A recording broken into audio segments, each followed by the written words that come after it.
Hello, welcome back. Back to the podcast, episode 20 fucking 4. 2, 4. It's your boy International Walk in the house and my special co-host. Your girl Tosh, the co-hostess with the mostest. She got the mostest. The mostest. We back, episode 24, and what the fuck is going on? Hope y'all enjoyed episode 23. We was throwing shade. A little bit. I liked it. It was in love. Yeah, it was in truth, but in love. Yeah, I was ready to say it's good to be transparent and truthful, and get the shit off the chest that's bubbling. Yeah. I mean, it wasn't like bothering us, but it was said. It was true, but it was in love. Yeah, it needed to be talked about. But I hope y'all enjoyed it. It was transparent. It was us being real with each other, being real with y'all. So I hope y'all enjoyed it. Appreciate the likes, shares, comments, and appreciate y'all. Yes, appreciate it. Back to the podcast, episode 24. What was my wows and woes? Oh, I thought you was doing the introduction again. I'm about to say, stop the camera. Like, what? No. Why are you asking me that again? I wasn't asking you anything. I know. I thought you was like prompting me to introduce myself. I'm about to say, babe, what's wrong? We just did that. No, you gotta relax. Like Maury said. Were you asking me my wows and woes, or were you okay? Yes, ma'am. My wow, old ass lady. My wow of the week. Our babies had their dance recital. So our nieces, those who know me know, I talk about the Fab Five, and my sister has 5 children: Walaire, Madison, Aubrey, Mackenzie, and Mason. So we refer to them as the bigs, or the littles, or the 3 littles, or the girls, or the boys. So it's different combinations. But the 3 girls... They refer to them as that. Yeah. They just badass kids to me. The 3 girls had their dance recital, and they did amazing. It's just good to see the, little kids when they dance. It's just like, oh, like, can't wait till you get bigger and get better. But they are getting bigger and getting better. And it's just good to see their growth. Okay? Yeah. See them enjoying it. You don't have to pause when I'm coughing. I'll get through it. I want to make sure you don't choke out here. Like, I know we recording, but just keep going. I'm gonna check on you. Chair. Okay. The oldest, Madison, she's 13. She's amazing. She's beautiful, and just seeing all of their growth. But really, we've been watching her dance since she was like 5. They always do a good job, though. Yeah. They not like you can't hype them up because I know you love them, but they always do a good job. I never went to one, and I think I've been to 3 or 4, but I never went to one that was like, this was shitty. Like, It's always, even the other dances that they're not in, they always do a good job. The dance school does a good job. Yeah. So that was my wow. It was just a good time seeing them and, being with the family. Yeah. Whoa. Whoa. My woe of the week. I guess it wasn't me personally, but I seen a story about a cop that killed a young lady who was going through some mental illness, and she pulled the gun, and it was good to see. Sometimes I think we as a people, just the narrative that we push in some cases, it kind of puts you on the fence in some situations. So right is right, wrong is wrong. There have been so many police shootings that were absolutely wrong, without any equivocations. Like, it's wrong. But in this case, you saw the officer break down, and not to say it was anybody's fault or anything. It's just one of those things that we consistently talk about: mental health and mental wellness. And from my understanding, the girl, her boyfriend was killed or died. I don't know what the situation was, and she had been suicidal since then. So she had been going through some mental health things. And again, we talk about mental wellness. So check on your people, check on your folks. Make sure to be there, support them. Sometimes there's nothing that you can do, nothing that you can say, especially if you're not a professional, but be there. But seeing, cops are getting a bad name right now. Rightfully so in some cases, but not all cops are bad. But just seeing the human element in it, nobody who really has a heart wants to take anybody's life. And that was just hard to see that. Nope. I only saw a very small snippet, like just of him breaking down because of what he had to do. But it was just sad to see. And it So was that was such a an wow. immediate reaction. I watched the video. It was such an immediate reaction. That's it. Yeah. What was your wow of the week? Wow was I was schooling my youngins at work, and already got the permission. Darren don't care about if you say his name. Okay. So I was talking to my youngin Darren, and he just be going through a lot, and I care about him a lot, and I think he finally received some jewels this week, and he he paid attention, and he want to get better. He realized there's some things that maybe he can do to better his situation, and obviously, his partner needs to be there with him to kind of like, grow in the process, and maybe it's some things she need to do. But he asked for some resources that I have, and I'll definitely pass it on to him. But I just want to see him do well. Like ever since I've known him, probably 6 years, he's always in this Ferris wheel or hamster wheel of sorts. Like he takes 2 steps forward, and something happens in life, and he takes 3 steps back, and then he takes 3 steps forward, and something happens. It's crazy because we call him SS for sketchy situations. Oh wow! Because he What a always nickname. in something sketchy. Not like he looked for shit, but it's just like one of them people that you think, damn, like you got a gray cloud over you or something like that. And he's been through a lot. He's been in foster homes and stuff like that, but he's smart, and he lived a sort of life. He lived in Vegas. He lived in Chicago.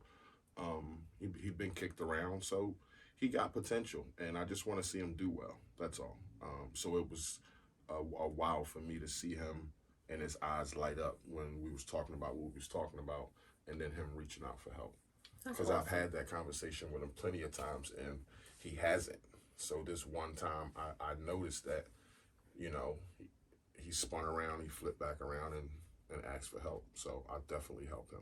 And I think that's evidence to like what I was just saying about checking on your folks and being there for people. You can't force feed anything to a person, but when you love and care about them, it doesn't. You can't give up on them. So you can keep talking to them. You don't want to get preachy and push them away, but when you can't change them. They have to want it. So and if you had gave up on him, he may have never come to that point. So it's good to see that you stuck in there, and then eventually he did. Yeah, and then we come from that background, Black and Latino, of keep your shit to yourself. Yeah. Keep your shit in that the house toxic and mentality. all that. Yeah, and he's been through some shit. He's been through some stuff, especially growing up in foster homes. So, I want to see him do well and take it to the next level, and I know he can. That's dope. And I know he can. What was your woe? Woe was what happened this week? That was nothing. I guess I can piggyback on what you were saying, because I watched that cop video, and it was bad to see somebody lose their life being shot like that. But you watched the video of the girl being killed? Well, she was in the car. You didn't see her being killed. She was in a gray car with black tinted windows. Okay. And he kind of had his gun at the windshield, and I think he was giving her some commands, and obviously she had some mental health issues, and I think she shot a gun at him. Okay, I knew she had a weapon. I didn't know she fired it. Wow. But I mean, if the person that was filming the video kind of filmed the shooting, you could see the glass breaking. But the second the last bullet was shot, the phone kind of panned off for like a half a second and panned back, and the cop was already laid out on the ground. Already laid out on the ground, like and distraught. So yeah, it's good to see. Bad to see somebody lose their life, but it's good to see that it affects somebody like it's supposed to, and you don't see just these cops like they robots, like they don't give a shit. They still pushing. They still got their knee on them. Like it's that kind of shit. So that's a well. Okay. So I have a question. What question you got? Father's Day just passed. Yep. How was your day? How did you feel? How was it for you? That was a tough one. Okay. This Father's Day, because I've been trying with my daughter a whole lot, we've been trying. I know she's been trying to tolerate me. I've been doing the same with her. Not tolerate. Let me not use that word, but just talk to each other and express stuff. So um, I felt like we both been trying a little harder this year, and I don't know what it was. Like everything bothered me that morning, just because I just felt on edge. Your card was nice, but I got calls from 15 people. Danny, Darren, Big Steve, and Mousy didn't call. Believe that? No fucking Mousy.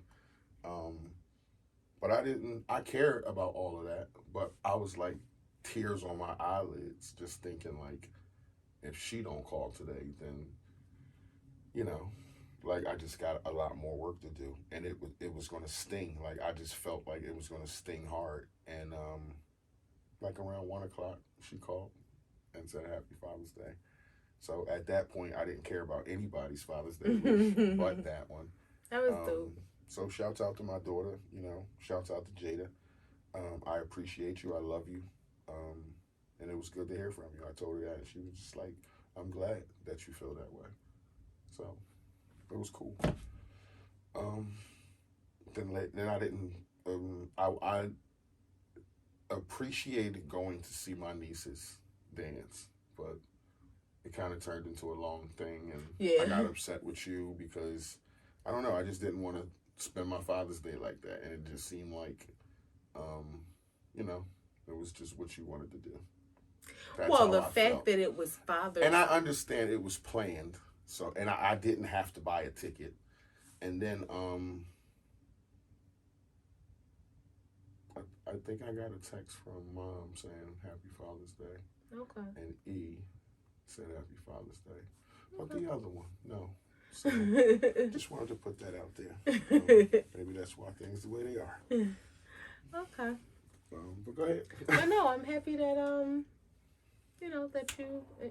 that your day, at least that part of it, made you, or you had a couple parts that made you smile. So that's good. Yeah, I think I let my emotions get the best of me there, because I shouldn't have woke up having that much stock into thinking that something would pan out. Like I tell you that, stop having this picture in your head of how you think shit's going to be, and then weighing your emotions on it. And that's exactly how I felt that day. But you know what I can say? I'm reflecting back on the day. You're saying now how you felt, but you wasn't giving me no hard time or anything that morning, or having an attitude with me. No, because you acknowledged the day. You gave me a card, and you you said that you were kind of feeling on edge about everything, but at least I didn't feel it. Like it didn't appear to be reflected. No, because I know what it was from. I know what it was about. It wasn't like it was something under the surface that I don't know, so I'm lashing out in different ways. Like I know where it was coming from. Yeah, you did a good job. So, and then right around the time where it was like, okay, maybe she did. That's cool. And we had a nice little conversation, and that was it. That's cool. But it made my day. It made me feel good. I told everybody about it at work. Like, fuck y'all texts, but I appreciate them. But I was just waiting on this one, and it came through. That's good. Okay. So, yeah. That's it. So yeah.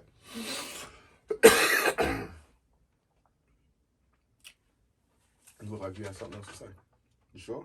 Yep. Positive? Yep. You want to say something else? No, I'm good. What sure? You got? Yeah, come on now. Don't.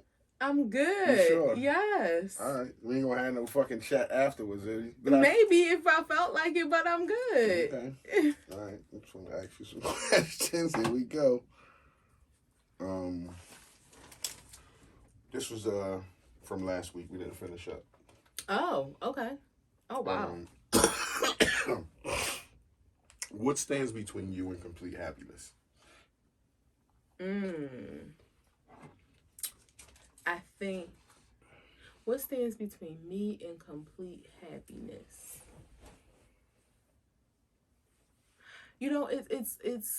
It's weird you say that, because I think to myself, am I not completely happy? And probably the only thing in my life that I think, kind of would add some unhappiness is not having children. But I think in spite of that, I have managed to, be happy mostly. Not to say every day is happy, but one thing I learned, somebody said before, and I don't know, maybe I read it, heard it, whatever. Like, happy is a fleeting feeling. Mm-hmm. More so, being at peace and having joy is what you really want to sustain. So no, I'm not happy every single day, but if I would have to select something or pick something, it would probably be that, and then maybe the lack of freedom, and freedom in the sense of having to work and having a structured life and bills and exactly. So that lack of freedom, but then again, you might, just because you don't have that doesn't, you may think you want that and you have it and you still don't end up happy. Because God can set you up with some freedom.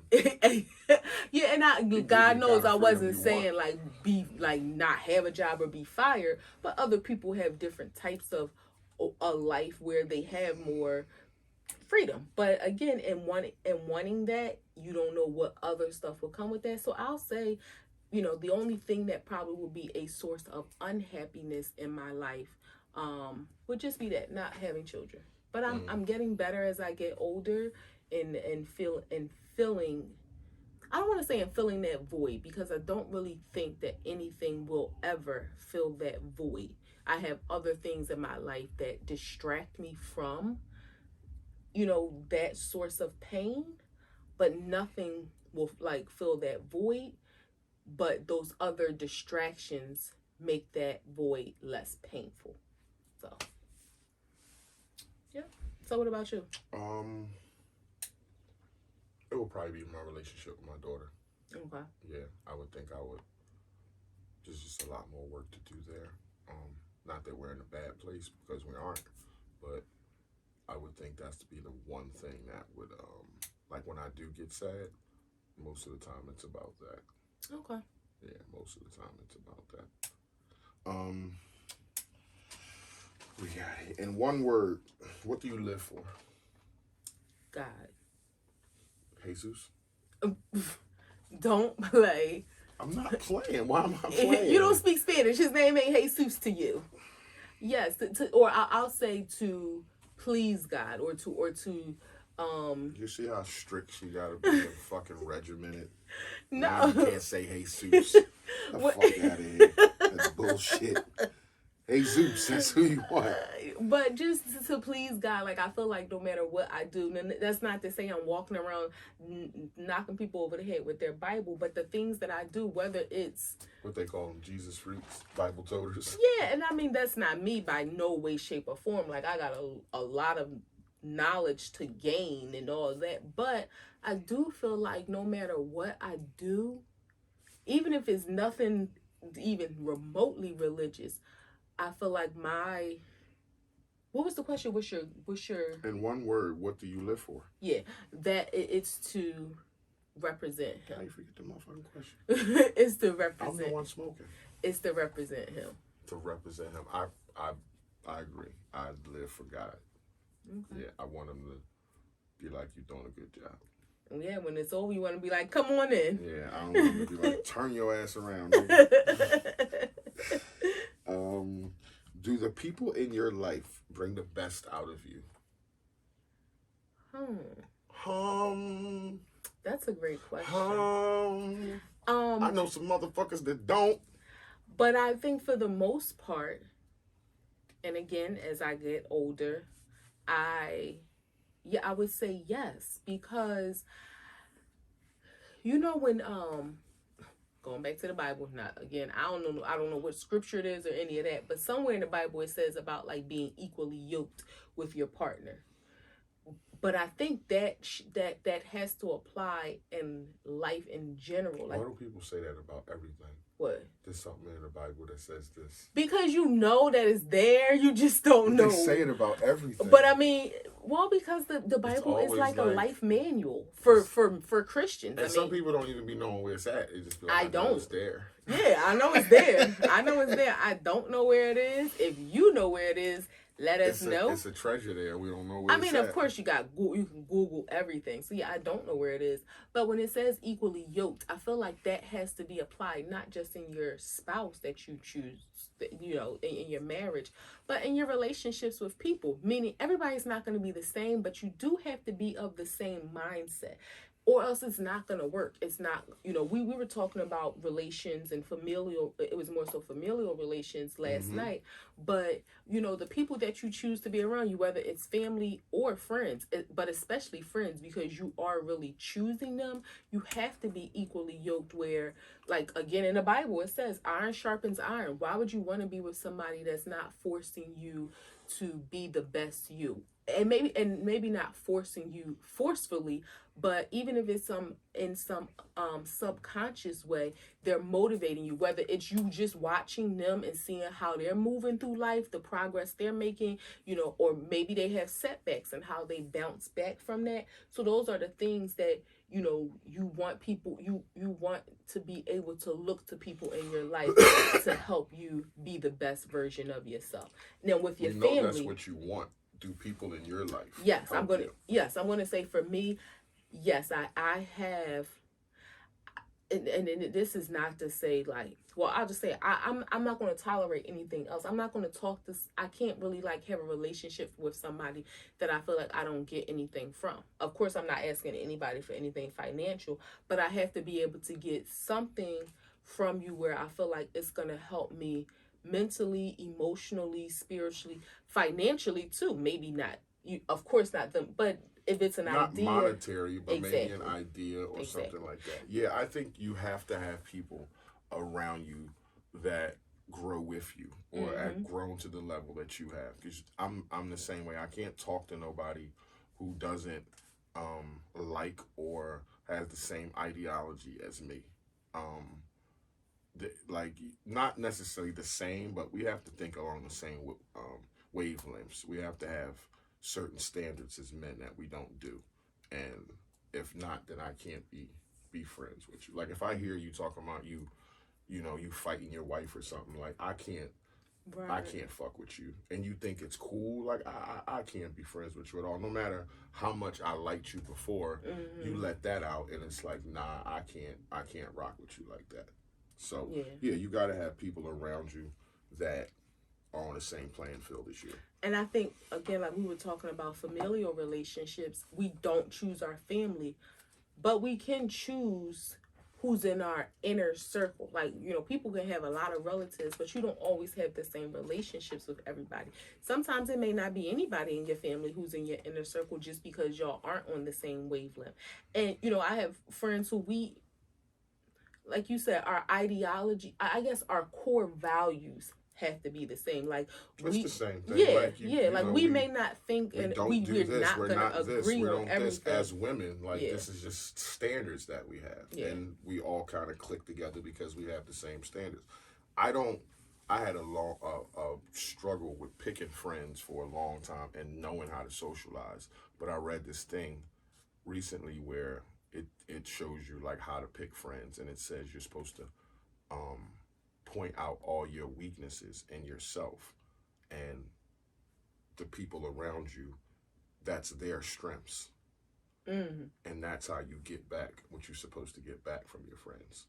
You identify your weaknesses and you put them around you as their strengths. So if your weaknesses is, so they help build up those areas of you that you're weak, and then you do the same with them. But that's how you pick and everybody else should do the same thing, and then it'll be a cohesive situation. But do you feel like you actually pick your friends, or do those relationships happen organically? No, I think when you're an adult, you pick who you want to be friends with.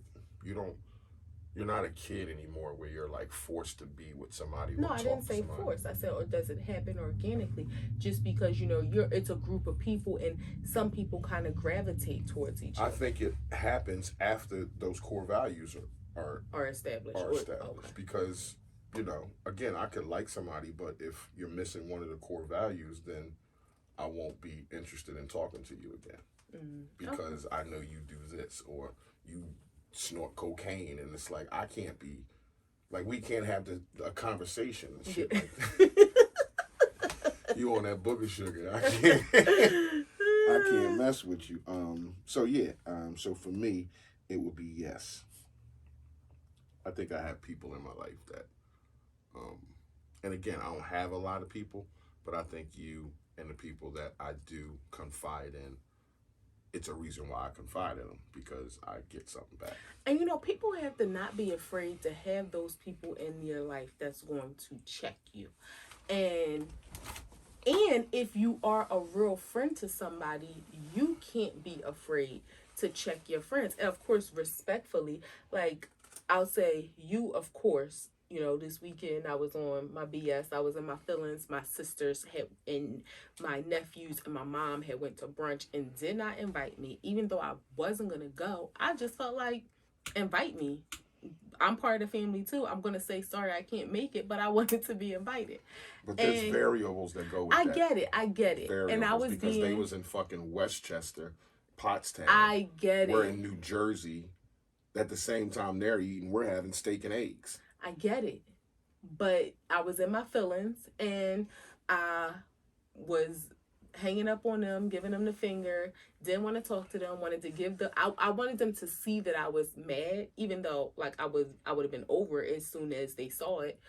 But you check me, let me know, like, that's stupid. Get yourself together. Like, don't act like that. Well, let's lay it all out. Why it was stupid.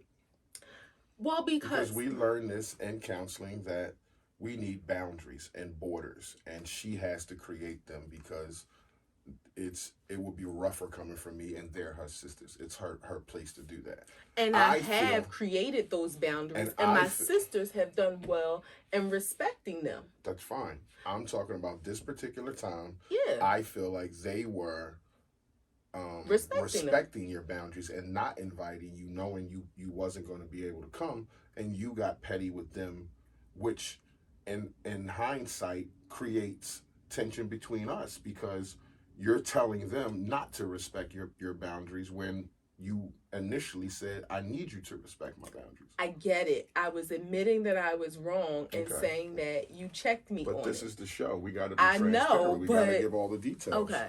That's all I'm saying. But yeah, so and Toya is another person in my life who's like that too. Like, even, we, thank God we are better in our life. But, when we would go through stuff and I would be venting to her, she'd be like, okay, and why are you mad? Or like, get yourself together. Like, it's not that deep. Or no, you're being like, so you need people in your life who will check you.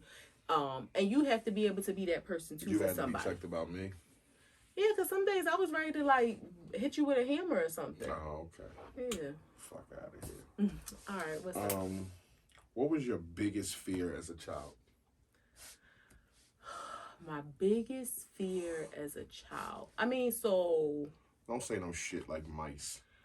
Well, I was going to say, if we're talking about on the surface stuff, yeah, it would be like mice and dogs. But if we're really talking about, like, when we think about innate fears, it probably, it being was... stolen? Not really being stolen. It probably was being just... pimped out. I'm just saying, like being trafficked or something. No, it was nothing specific happening to me. It was just fear of my father. And like, we lived a very strict life, dysfunctional life.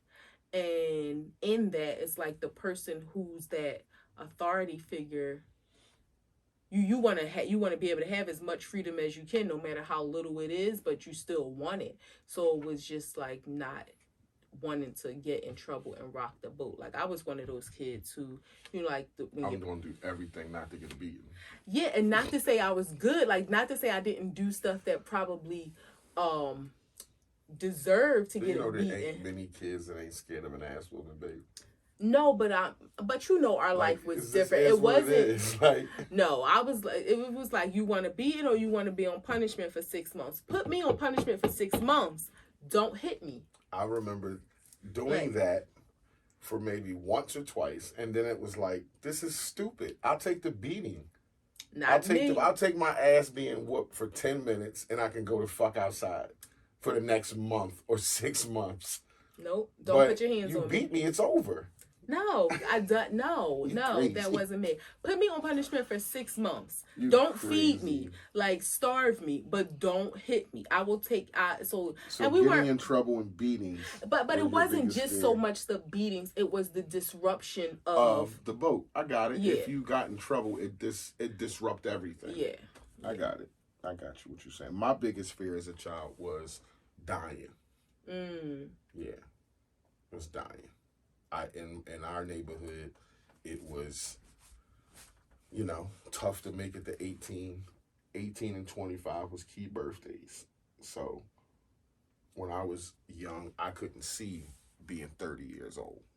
So I remember vividly thinking, I don't want to die out here or die doing what I'm doing. Mm-hmm. So for me, it was death. Wow. Yeah, That's it was death.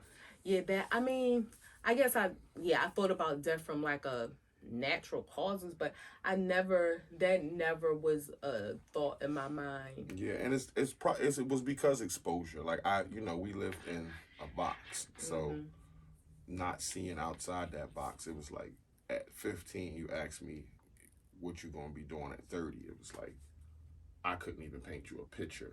Right. I couldn't even tell you like a vision, a dream, because I just couldn't see that far. So at what point in your, like, I know how you are now. You're very driven as far, I mean, of course, we own our home and, just the things that we want in life. But at what age did you start to paint that picture in your head? When I got to those ages. Okay, so I'm saying, when you were 18, you couldn't see yourself at 30, but did you start to see past there when you were 21, when you were 25? When I got to 25, that was another milestone, and it was like, okay. You can start to paint the picture to be 40? I could start to paint the picture to see in 5 years what I'm going to be doing at 30. Okay.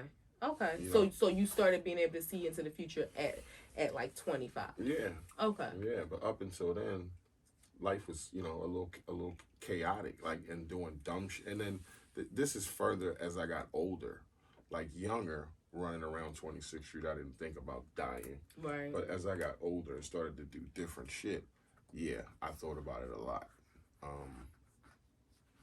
So yeah, I didn't really start to think about being 30 or 35 or planning 5 years from now until I was like 25. Okay. Yeah, until I was 25, and I felt like, okay, I'm not doing shit that could kill me now. So what the fuck's the plan? So when you were like, let's say 13, 15, 17, I guess you didn't have any, you couldn't even visualize yourself being alive. So it would be fair to say you didn't have any career plans, or you didn't think of like what you were going to be when you grew up. I always wanted to be a fireman. So I always just had that in my But chest. it was even though everybody makes plans. Okay. No, hell no. It wasn't like I'm gonna go to school. This is what you gotta do. This is the So path. you never even thought past the moment. Okay.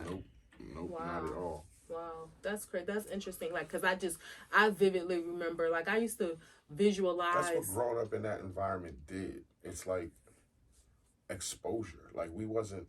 Not saying you and me, but we as us lived down there. Like, we wasn't exposed to much. Like, it was just that.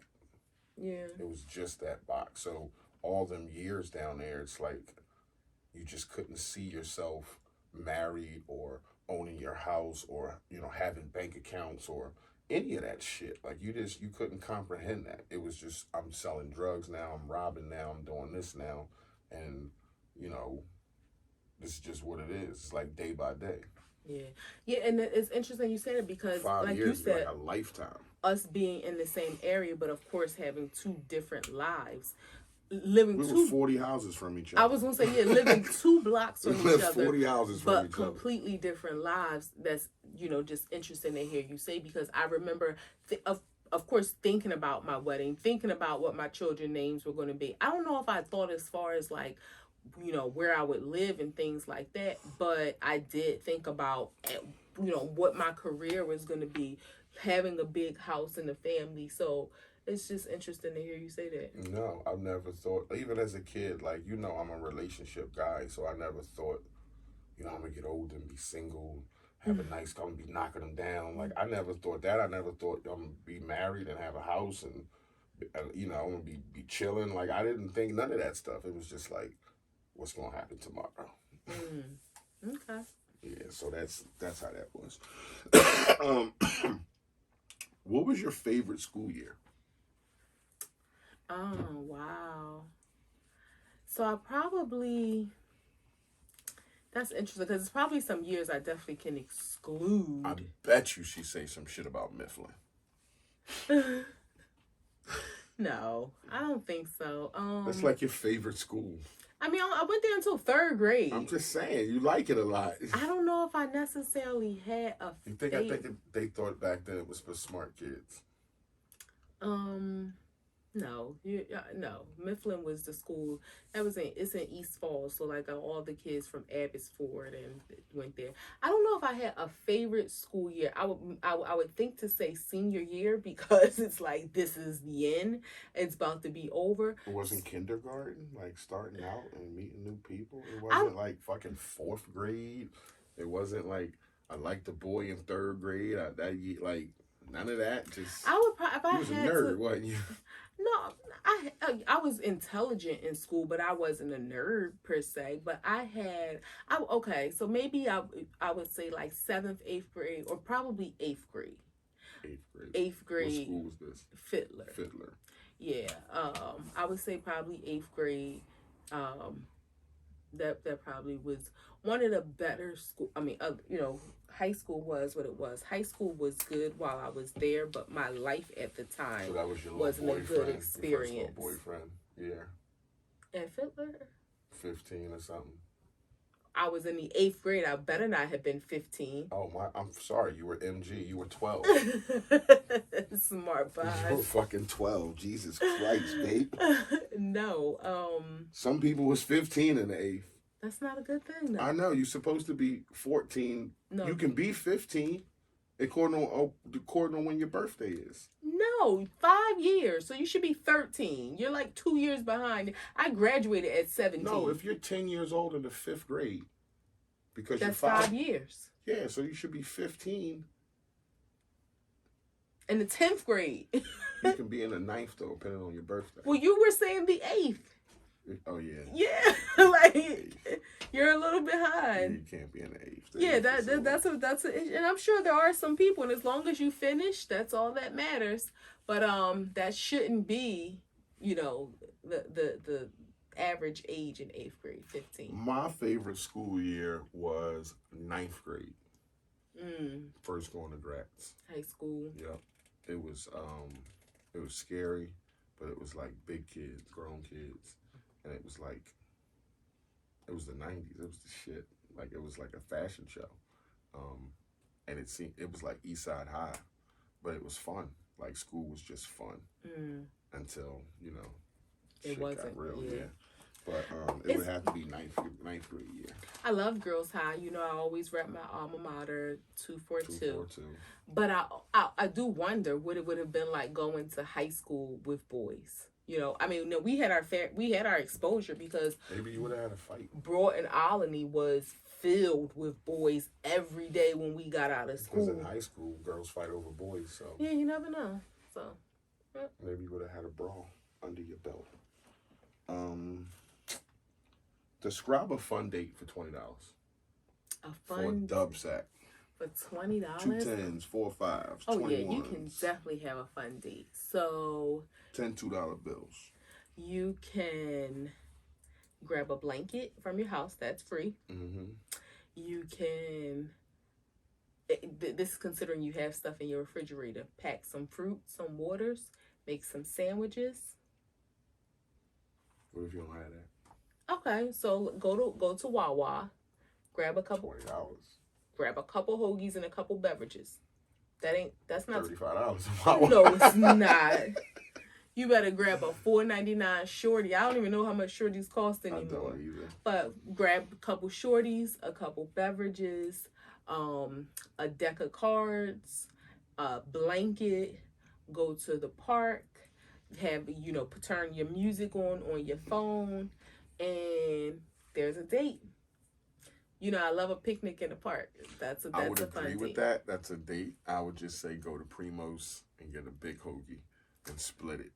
But that's like $20 by itself, the big one. No, the Primo. Oh, okay, the middle size. Because if you're going to get two shorties, then you might as well just get a Primo. And Primo tastes better. Yes, yeah. And it's better meat for you. So I would say, let me think, $20.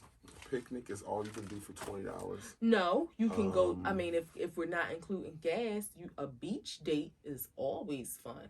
Yeah, but beach dates cost.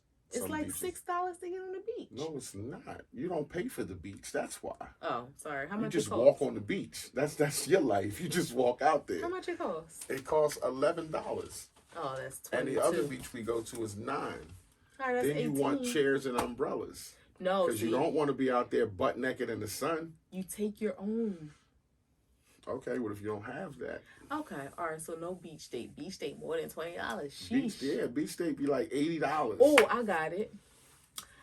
You rent those. I don't know how much they cost either. I was gonna say rent those bikes. They free in the city. They are not free. They are so. They're absolutely not free. Don't you think they'll be missing? Where the hell was we at when we kept those? I don't know, but they're not free. You have to. You can rent them online. Use a credit card, and if you don't return it, somewhere those bikes are free because we saw them. We kept seeing them laying around. I think we was on vacation. Oh no, somewhere. we were in Puerto Rico, and those scooters that people rent, they're not free, but people leave them because then they come around and pick them up, but they ain't free. Yeah, I thought somewhere they had bikes in the city that was. Is it New York? Do they cost? Yeah, I think New York is sponsored by Citibank, and Philly they're through Independence Blue Cross. Okay. Yeah, but they're absolutely not free. I never got one. So but me either. That's how I said. I don't know. I know they're not free, but I don't know how much they cost. So let's not say the bikes. But I think a picnic in the park, that would be my choice for a $20 date. All right, we're gonna go with a picnic in the park. Yeah. In what scenario is it okay to lie? To the police.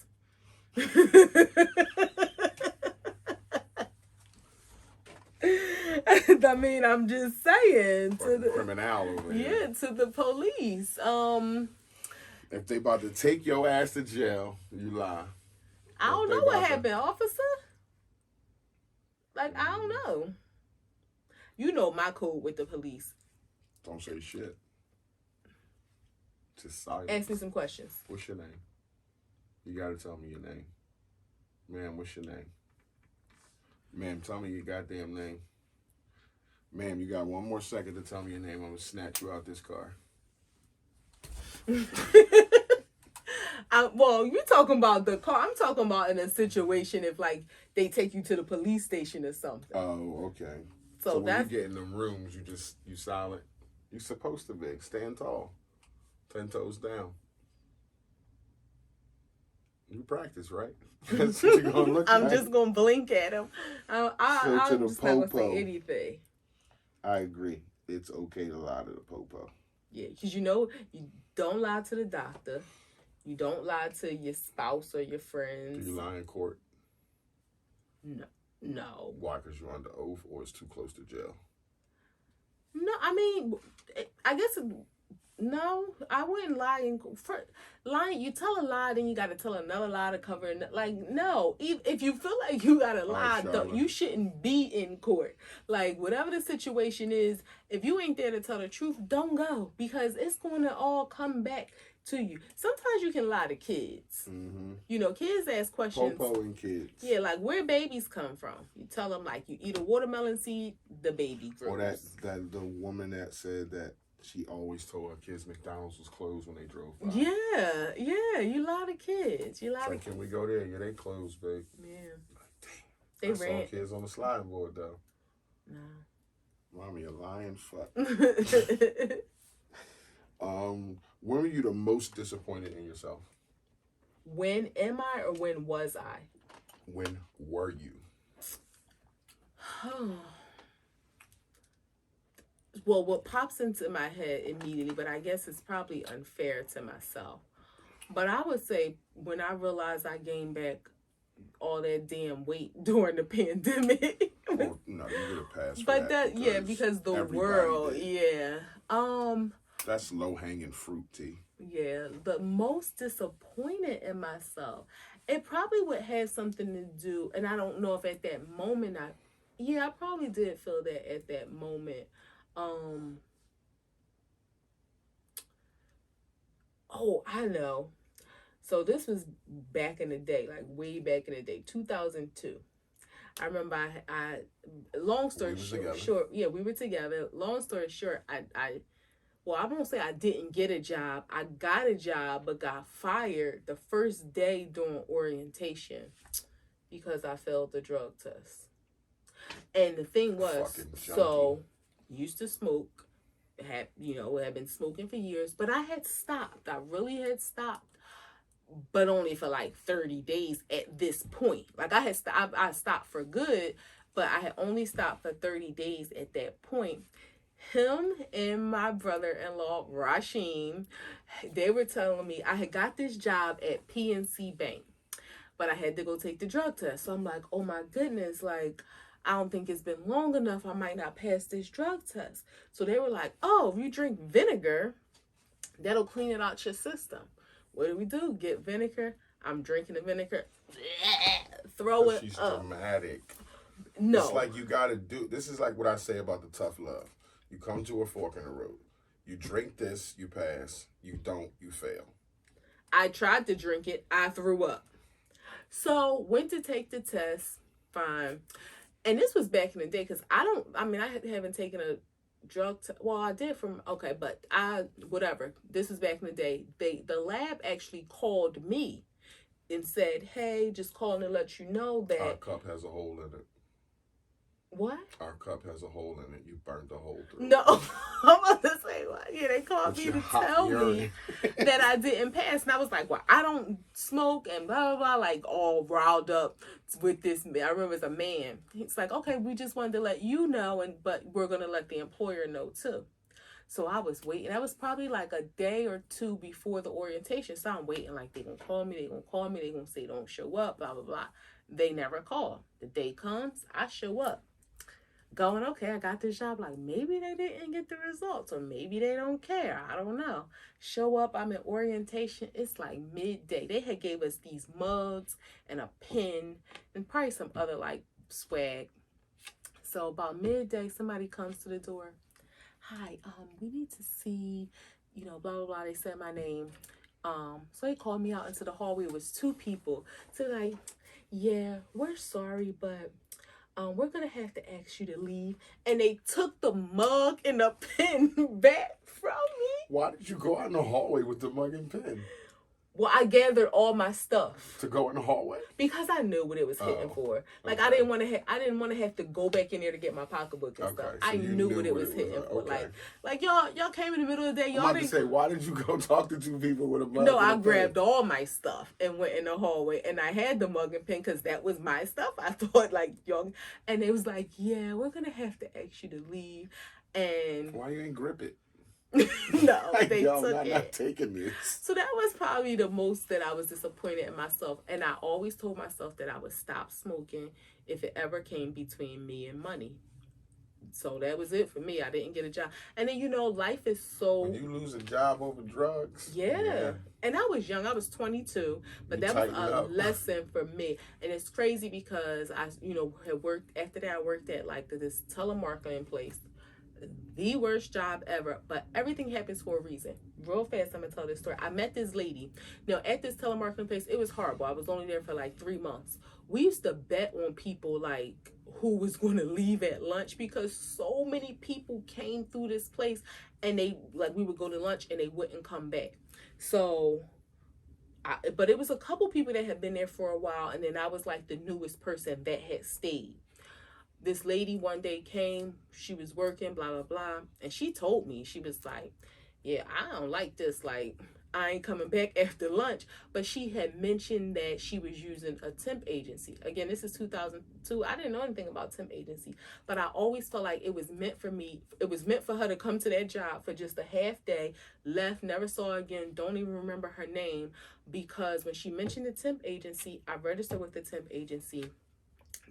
They called me for a job. It was a permanent job. They was like, this is not a temp. It was at Independence Blue Cross. And if you know me, you know later on in life, I worked for Independence. They said, we're calling you. We have this position available for you. It's a permanent job. It's not a temporary position. You just have to show up on this date and time. Your start time is 9 o'clock, but show up at 8 because they're going to send you for a drug test first and then blah, blah, blah. I'm like, damn. So I called my representative back at the place and I said, I left her a message. I said, I just want to let you know, I'm not going to take the job because even though I don't smoke anymore, I know I'm not going to pass the drug test right now. I hope this doesn't prevent you from calling me for future positions, but I don't want to go knowing that I'm going to fail.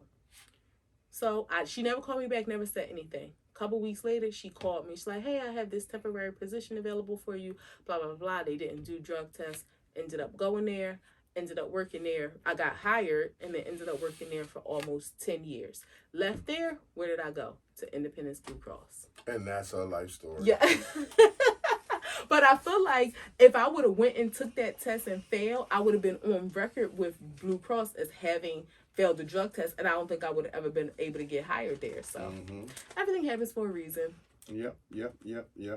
So what was your most disappointing moment in yourself? Well, it's morbid. It's a little low. Oh, it's wow. The first time the police kicked my mom's door in looking for me. You said morbid. I thought you about to like talk about death or something. Well, okay. It just bring the situation down. You was laughing about your job situation. Yeah, that just kind of be like, halt. I was gonna just bypass it, but no. since you asked, how old were you? 19. So I always wondered this, right? When the police kick your door in, no, they don't pay for it. Right, so the family has to pay to get the door replaced? Yeah, you get the man down the street to do it. Or your uncle that do handyman work. That's so disrespectful. They would say it's disrespectful for what you did. That's having to come get you. What if they kick the door in and it's the wrong house? Because we know that has happened. They don't. You got to file a claim with the city, and they might pay, but you need a door. And all that time, you need a door. And the police can be so disrespectful. I'm not going, and I think I've told you this before, so don't put anybody's business or say any names. There's somebody that I love that the police came to their house looking for one of their relatives, and the police demolished their house. I'm talking about they had drop ceiling. They pulled the ceiling down. Like, you knew the person ain't in the ceiling. They pulled the ceiling down. They opened the refrigerator and was squirting ketchup and stuff, like just spiteful stuff. Demolished their house. Like, that's so disrespectful. Yeah, it is. It's a fucked up thing to do. Yeah. When was you most proud of yourself? Wow, that's a the most proud of myself. I've had different moments, but so I don't know if I can say just pick one most. That you were comes to your front of your head. I can say I was most proud of myself when I started going to counseling. Like, that was a stepping stone for me, just to kind of take charge of my life. That was one moment when I graduated college. You know, I have my I don't want to say only, but I have my associate's degree, and I'm okay with that because that has helped me to be the stepping stone. That was a proud moment for myself. I was proud. Yeah, I still got your my sash. Yeah. So that was a I proud was suited moment. and booted that day. Yeah. I was proud. I was hollering, "Go, baby!" Yeah. From up in the balcony. I was yes, I'll say those were two moments that really stood out that I was proud of myself. Me, June 5th, 2020. Yes, that was awesome. Do you want to tell the people what that day is? Just taking charge and getting my life back. Again, later episodes. Okay. We will elaborate all that stuff. Whenever you're ready. I'm sure the people ready. They want to know, but okay. Yeah. June 5th, 2020.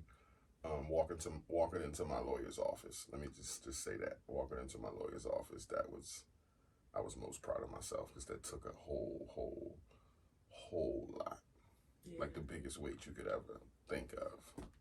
That's what it took. Yeah, that was a day. I remember it like yesterday. Yeah, I don't think most people would be able to comprehend it, but, well, not most people, but some. We got a few more here.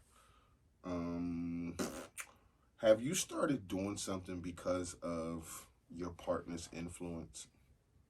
And if so, what? I've started doing a lot, setting boundaries in my life personally, from myself, and for in respect of our union. I've started checking myself, like, doing self checks as far as mental checks, my attitude, making, I used to be able to be a bitch. I like to say that I'm not anymore. You mean, you say you used to be able to? You're not able to anymore? Or you try not to be? Yeah. However you want to couch it, you know what I'm saying. Because it's still in you. I think it died. It's still in you. But the bitch is still in you.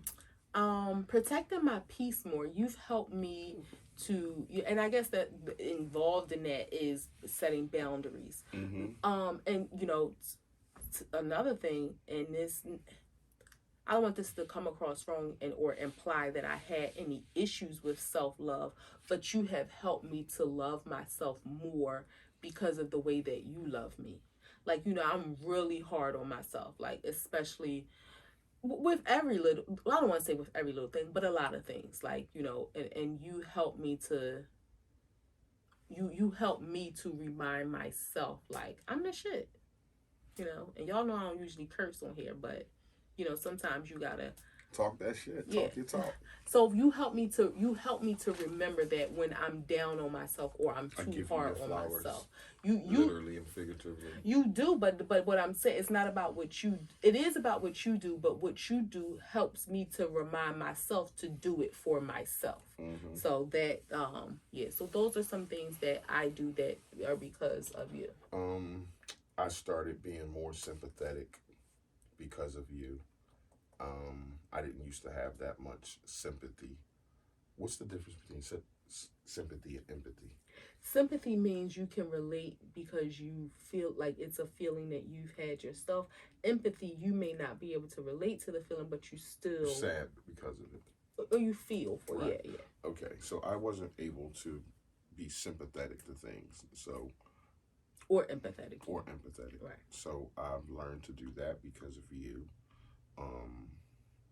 I think I always loved hard. So, and I know we both do.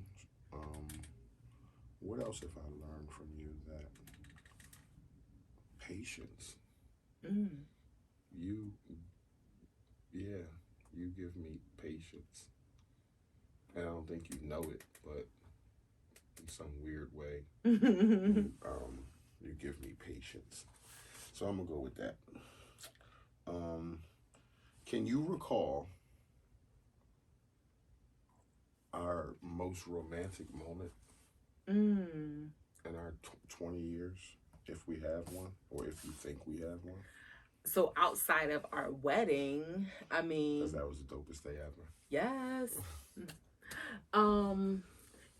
What's a moment that always sticks out in my mind? Don't say media.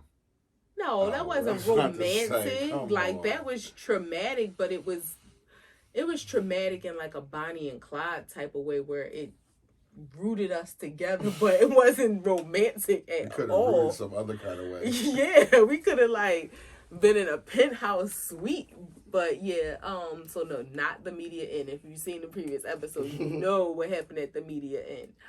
But I would probably say it was a few years ago. We were in Virginia Beach, and we danced on the beach in the sand with the ocean and the music playing, and that was like a beautiful moment. It just felt good. That was a beautiful moment. That felt good. I was going to say Florida, but I don't know if that was. That's where I was going. That was my answer. Was that romantic or was that Florida, we had fedoras. First of all, hold on. No, let's set a disclaimer. This is when we used to buy bottles of Patron, and let's just leave it there. Yeah. We drove to Florida for a 2-week vacation, and we balled out. We had a condo suite, balcony, ocean on, view. The 10th floor, something like that. We drank till we was sleepy. We made a porno. we was going crazy down there. Why would you put our business out there? I didn't put the porno out there. I'm just saying, we made movies. It was hard. We was Florida residents. Yep. Like, we didn't want to come back. And with the weekends, we was down there like, what, 15 days, something like that? We was there from Saturday. Well, no, because we left on a Saturday, but we got there Sunday. And then we was there until the next Saturday. And then the following Saturday, we left to come. So 2 weeks. Yeah 2 weeks. That was crazy. Fort Lauderdale will always have a special place in our heart. And that was the first time we've been there. We went there, and we did it again the next year. I mean, well, we didn't do all of that again, but we went there again for 2 weeks the next year. I think back and it was like, damn, we used to get drunk. Yeah. You were the worst drunk ever, though, because you would get drunk and go to sleep. But I was on weed, too. Yeah. So... But yeah, that bottle of we still have that empty bottle of Patron. We filled it with sand, and it's still in our house. It's downstairs. Yeah. All right, last question before we go to our last segment. How do you feel when people find me attractive? Proud, like that's my nigga. I know you attractive. Like I ain't blind. Yeah, like, and he's so cute. But you know what? It's weird because I guess I'm never. I know when you go places, you know, I'm sure women say something to you or give you a look or something like that. When we're together, I'm sure they do it too, but I don't see it or feel it. I guess I don't pay any attention. On purpose? Because you're a female, you pick up on shit like that. So you don't see it, or you just purposely. I'm not looking for. Yeah, I guess because I'm not looking for. And I mean, no, this is no shade to you. Like, I'm used to, like, your mind, I'm used to it, but I know you look good. I think you look good. So if we in the mall, I mean, we don't really go to the mall, but if, you know, wherever we are, South Street, wherever the hell, you know, we always say you can live. Sometimes we be in places and you be like, nobody would ever imagine that we were right here, right now. But no matter where we are, I mean, I'm sure there are people that look at you. I'm just used to having you on my arm, so I'm not like looking at everybody to see like who's looking at him. That, you know, that ain't me at all. So that's not me. So, but if somebody, you know, older women, I think, are more vocal. They be like, oh, he look good or something like that. I don't know. I don't care. I feel proud. Yeah. When I see, you know, people look at you. And I don't know, I'm not looking for it either, but I notice when guys look at you and then look at me. Like, you know, you can see it's like, okay, you know. Do they be looking at you to be like, oh, she with him, or like to give you like a nod of approval? Like, nah, not a nod of approval. I mean, I don't know if disrespectful. Okay, I don't know what men do in that. It's sort of disrespectful for a nod of approval because it's like acknowledging you checking her out, but you know, just okay, she with somebody, so you know not to approach. Okay. That kind of thing. Yeah, see, I know what you do. You'll be like, can you go on Wawa for me? And then you be watching me through the window like a creep. Because, Of course. your girl still got it, Well, you all right. Some First, people might like gray hair.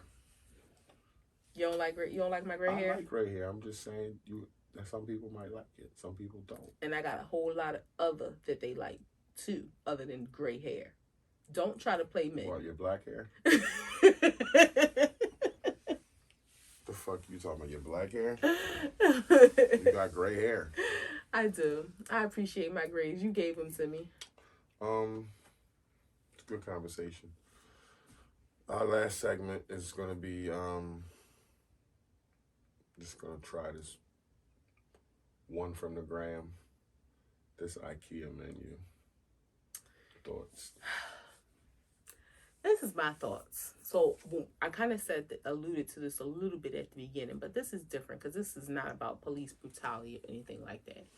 Sometimes I feel like as Black people, we make it hard in our fight for injustices or in our fight against things that are racist and, and it kind of makes it, I don't want to say it unsubstantiates. Is that a word? Mm-hmm. Okay. It doesn't, our fight is our fight. When it's wrong, it's racist, it's whatever it is, then it is. We have to acknowledge that and we have to take action to make sure that people respect us. But in this IKEA situation, I feel like, what the hell do y'all expect? I've never ate at IKEA. I heard that their food was good, and I think they have like good spaghetti and meatballs or something. They're from Swedish, so they have Swedish meatballs right. and things with noodles and Swedish stuff and other Swedish foods and hot dogs and sausages and shit like that. So for Juneteenth, if they said in addition to our Swedish meatballs, we added watermelon to the menu for Juneteenth, then I might feel like y'all being a little shady because watermelon is not automatically indicative of watermelon Black people. No, white people eat watermelon too. But in this case, they changed their whole menu to include watermelon, fried chicken, macaroni and cheese, candy yams, and collard greens. The typical Black people soul food menu. What is wrong with that? I don't get it. I don't understand the outrage behind it. Now, again, if they had just said, we're going to serve y'all some fried chicken today, Black people, because we know y'all eat fried chicken, or we're going to serve y'all some watermelon, but they eat. Now, what I will say also in reverse, they shouldn't have did nothing. Like, stop pandering to Black people and wanting to, it's Juneteenth. Like, and I don't know. So if y'all know, let us know in the comments or something. Does IKEA change their menu for St. Patrick's Day? They don't make shit green. Yeah, or like what do Irish people eat? Like mashed potatoes. Or they eat those potato ball things Spuds. too. Or like, do they change it for Cinco de Mayo? Do they serve tacos? What? What do Irish people eat? No, I mean I know potatoes, but I couldn't think of other Irish specific foods. That's the thing, though. They say they only eat potatoes. Oh. And green stuff. Yeah, like I know McDonald's does like a green milkshake for St. Patrick's Day, so I don't know what IKEA does. For Cinco de Mayo, do they serve tacos? No. I don't think so. So they shouldn't have did anything for Juneteenth. Again, stop trying to pander to Black people. Just stop it. But the fact that they did, I don't think they did anything wrong. I think they targeted. I think it's about having people in the marketing room to say, this ain't right, because you're absolutely right. You're targeting what Black people eat. If you went to any Black person's house who was celebrating Juneteenth, they had one of those things on the menu, or two of those things, if not all. So, like you said, if they said this is a Juneteenth celebration and here is string bean casserole, here is potato salad with apples, people would have lost their mind. Like we don't eat this shit. We want some greens and chicken and macaroni and cheese. So that's what they did. And it's the whole cancel culture thing. It's like those things now, anything considered Black, watermelon, chicken, macaroni, yams, a monkey, any kind of word like that associated in any kind of establishment, it's like, okay, my triggers is up. This must be racist. Right. Like, it's crazy. The coffee things we were looking at. Yeah. So we've seen this story it was actually a group that I'm in. Nevertheless, somebody went to a cafe and they got a coffee, and on top of the coffee, this cafe is in Australia. They do this amazing coffee art. You know how people get put like a heart on the And coffee? make a foam animal They on all the make cups these of coffee. animals. All the cups of coffee. It's crazy. It's amazing the There art was a that they do. giraffe, a dragon. It's Chinese owned, so all of the animals come from the animals that represent the Chinese New Year. Yeah. So the snake, the rat, the rabbit, a monkey, tiger, all of those. Nevertheless, a black customer went in. She got a coffee. It was a monkey on the artwork was a monkey, which is in their rotation of artwork. Just so happened when she got served her coffee, she got a monkey. It could have been other people in the restaurant that got a monkey too, but she made it a big deal. The cafe released an apology saying, it wasn't intended in and that showed way a at picture all. of all their coffee arts.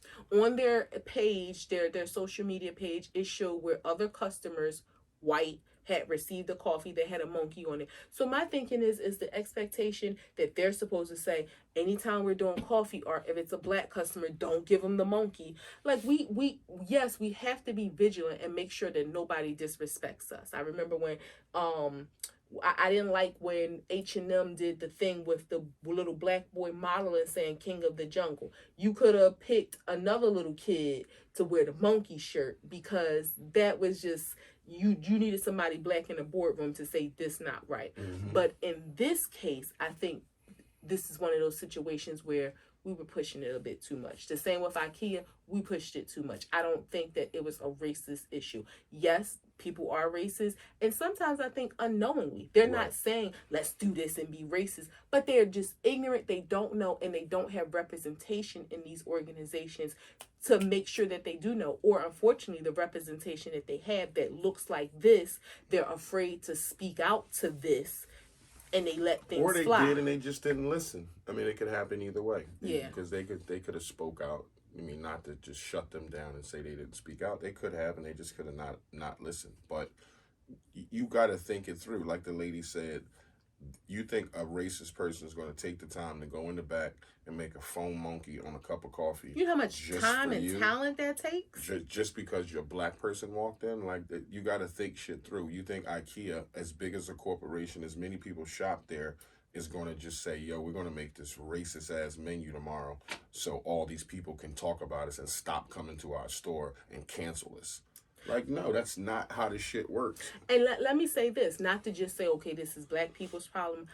The problem with white people, stop trying to appease us with menial things and making menus for us. I don't know how many people are really going to IKEA to eat that they feel like they have to make a whole menu. Maybe it is a lot. I don't know. But stop trying to appease us with these small acts. You want to appease somebody, leave your Swedish meatballs on the menu. Take that money that y'all spent to bring in whoever to make this other food and donate it to some organizations that are really making impactful change in the world for for black people. I don't like when people say people of color, because I'm talking about black people. Do that. Like, stop trying to appease us with these small little trivial things. Like, it's not. It's like, it's like the white lady at your job bringing you saying, hey, sister girl, you're not my sister girl. Don't talk to me like that. You don't have to IKEA, do that to you're not a to me. soul food restaurant. Don't make soul food. Yeah, it's just that simple. Stop doing that. Stop trying to appease us. And it's ironic that you say they're trying to appease us with a Juneteenth menu when they just signed in Juneteenth. And I feel like everybody else, that's trying to appease us too, because of the whole George Floyd and injustice year we had. It's like, okay, this shit should have been done 60 years ago. Why all of a sudden this year it gets done? And what does it doesn't mean anything. It's not like they're acknowledging anything. I feel like and I bet you some companies still don't give off. I seen some posts that we didn't ask for this holiday. What we asked for was, to stop police brutality. But I feel like we want both. Acknowledge it, at this point, but at the same time, do the other things that matter too. No, at this point, I think they do stuff like that just so you can turn your head like a smoke screen, so you can stop asking for economic stimulus packages for black people, so you can stop asking for reparations, so you can stop asking for the things that matter. And them just acknowledging or dude signing a thing that says this is a national holiday, that don't change the police brutality, that don't change the economic package, that don't change any of that shit. Well, that's up to us. We say thank you for the holiday, and then we move on to, okay, let's handle these other things. Yeah. So we can't be sidetracked, or we can't allow our vision to be clouded by these small acts of whatever they think they're doing. Yes, it's great that they do acknowledge it, whether they really know what it's about or not, or they realize the importance of it or not. It's great that they do acknowledge it. We do want that. So we have to stop with this or that mentality. We want it all. So don't just stop with this, or don't just be happy with the fact that we got the holiday. We want the rest of it too. So. And on that note, we end. Act 2 the podcast, episode 24 concludes. It's your boy International Walk. Your girl Tosh. And thank you for all the comments. Thank you for watching. Thank you for caring enough to say something. Appreciate all the support. If you fuck with us, you fuck with us. If you don't, you should. Peace. He was awesome.